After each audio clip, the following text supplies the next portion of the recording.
सयाजीला meeting होती BNIची. तर तिथे म्हटली विमल म्हणल्यावर बाहेर नको ना आल्यात वाटतं असं. मी मराठी बोलायला लागल्यावर म्हटली नाही आमच्यात. सुरुवातीच्या काळात 3 वर्ष या हे शिवशंभू एंटरप्राइजचा मालक कोण आहे माहीत नव्हतं, कारण मीच भांडी विकायला सुद्धा जातो. कोणच माहीत नव्हतं, म्हणजे अलीकडं 5 वर्ष पण माहीत नव्हतं की ह्याचा कोण मालक. आत्ता जरा पतसंस्था काढल्यावर चेअरमन म्हणून मला हायलाईट व्हायला लागते की बाबा हे हे जे अध्यक्ष आहेत म्हणून हायलाईट व्हायला लागते. नाहीतर त्यांना असं वाटतं ही एवढी मोठी कंपनी आहे, ह्याला ह्यो नुसतं इथं कामाला असेल मॅनेजमेंटला, असं बऱ्याच जणांना वाटत होतं. हे मॅनेजमेंटलाच असणार आहे, ह्याच्याकडे दिला असेल कोणतरी चालवायला असं वाटत होतं. आत्ता वाटतं की नाही ह्योच मालक आहे. कामगारांनी मला आतापर्यंत एक ॲव्हेंजर दिली, एक बुलेट दिली आहे घेऊन. हां, ह्या 2 गोष्टी त्यांनी त्यांच्या वाढदिवसाला दिल्यात.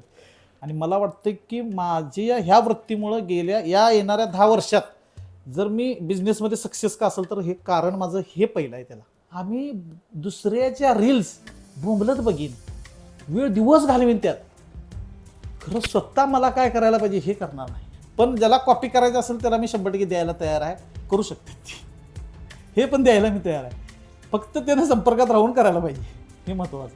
हेनरी फोर्डनं एका पत्रकारानं विचारलं होतं की तुम्ही आता हे गाड्यांचं पार्ट वगैरे तयार करतात, हे कर्मचारी असतात, की तुमच्या अनेक कर्मचाऱ्यांना भरपूर पगार आहे, मग यापैकी तुमचा असा कुठला कर्मचारी आहे की त्याला तुम्ही टॉपचा पगार देताय? पाहुण्याला सुद्धा कुठला मी फोन केला नाही.